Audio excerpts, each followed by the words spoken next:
Hey guys, welcome to Reds Projects. Today we're going to be tuning my mate Joel's car. We're here at Down South Diesel where I've been lucky enough to be able to use this mainline hub dyno again. So Joel's car is a Oldsmobile Cutlass. It's like a 1973 model, it's going to be my guess. I'll ask him when he gets here.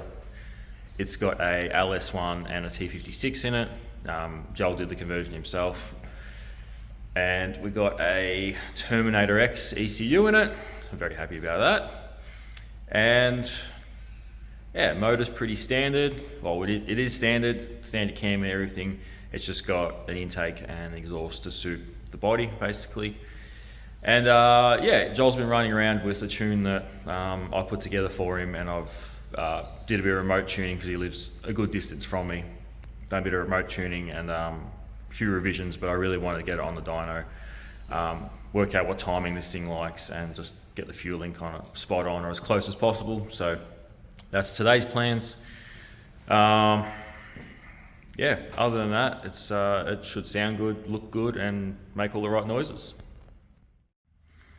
All right, we've got the car on the hub dyno. I'll do a better walk around when I get back to my place when it's not jammed in a little closet. But we're all ready to go.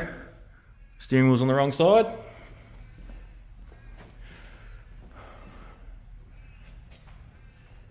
Nice bonnet support. Yeah, this car's pretty cool. Starting with the timing really low, we're just going to creep up on it bit by bit. I know roughly what it should take for timing, but we're going to start low, work our way up, and see where it's happy.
Alright guys, I'm back home, and long story short, we did not have a good day today. Before I get into that, I just want to show you the car a bit better. So I'll just do a bit of a walk around. I really do like this car. I think it looks amazing.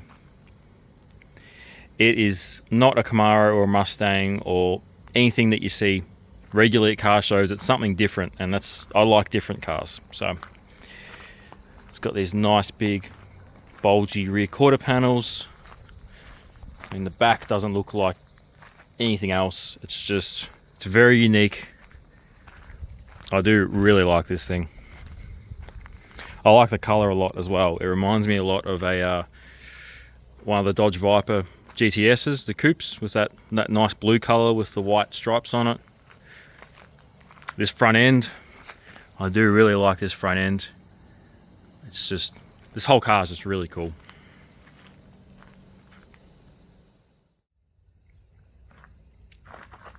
Alright, so today we made 3 dyno runs. First run, it made 207 kilowatt. Everything seemed pretty good, except AFR leaned out at the top end of the rev range. This car doesn't get revved that high that often.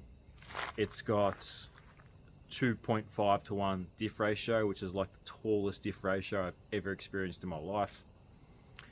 So it rarely sees anything over 5,000. So I figured it's uncharted territory, add a bit more fuel on top of the rev range.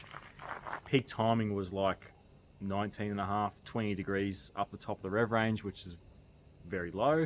So I purposely started low so we could work our way up and find the sweet spot for timing. And another thing I did wrong, which is my fault, was the dyno at Down South Diesel is set up for diesels and it has a very slow ramp rate. So the dyno run was very, very long. So that's what it is. So I added a little bit more fuel, added a little bit more timing. I was targeting 22 degrees in the top end of the rev range, peak timing. And we do another run and it makes less power. It makes like 176 kilowatts, something like that. Something very weird's going on here. I sped up the ramp rate to what it should be.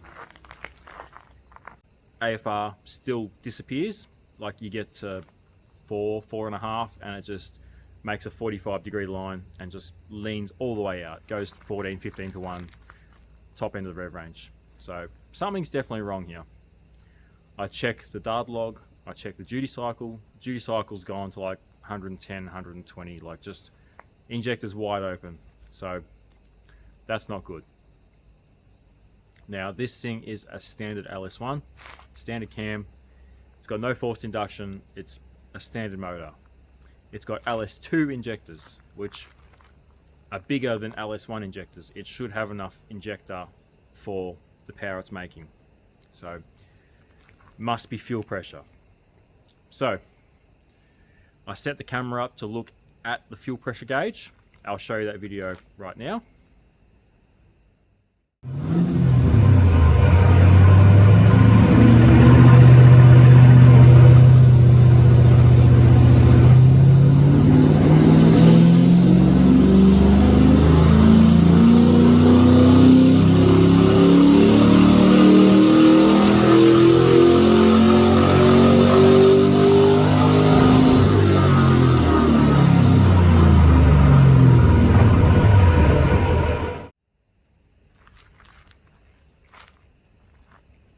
So you can see from that video, fuel pressure starts at 50, 55 and just completely falls on its face as it goes through the run. It goes down to like 15 or 20 PSI. So we have a fuel delivery issue.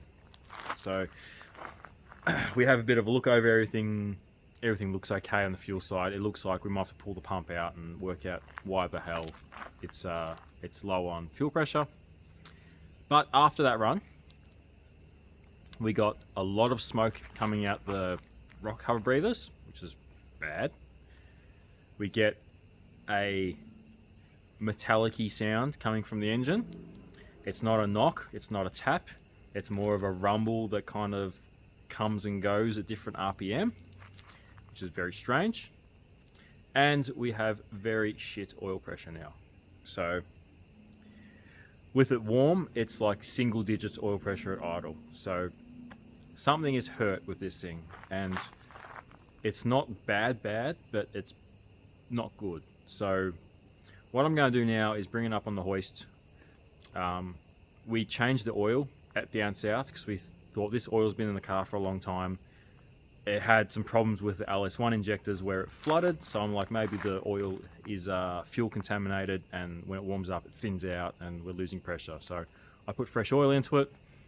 When it's cold, it has like 30 pounds of oil pressure at idle. Excuse me. When it warms up, it goes single digits. It's not good. But I'm going to lift it up now, put it on the hoist, drain the oil into a clean container, and have a look. If we've got glitter in it, we know we've spun a bearing or something like that. Probably take the oil filter off, maybe cut it open, have a look, see if there's any bits of metal and stuff in it. But yeah, today didn't go to plan. Unfortunately, Joel lives like 2 hours away from me.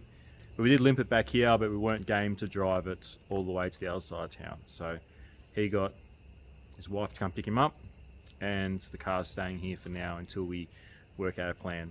So I'm gonna put it up on the hoist. It still runs and idles and sounds awesome, like sounds great at idle. And you give it a rev, everything sounds great. There's no horrible sound. It just has this little sound that's not good, and oil pressure is shit. So I'm gonna put it up on the hoist now. We're gonna dive in a little bit deeper.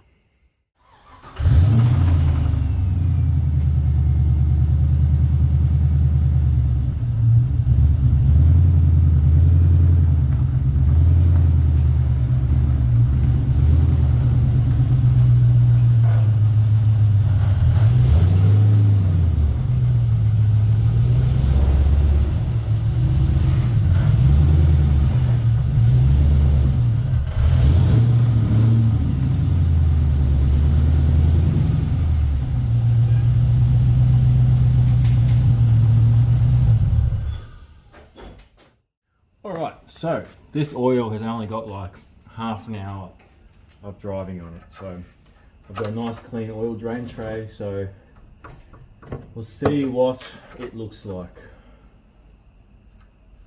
It's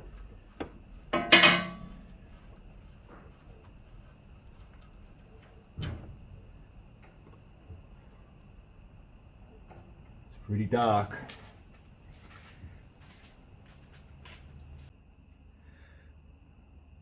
So considering I cleaned the sump plug washer like 6 hours ago, it's got a lot of metal stuck to it, which is a bit concerning. Alright, this does not look good at all. You see all the metal in it.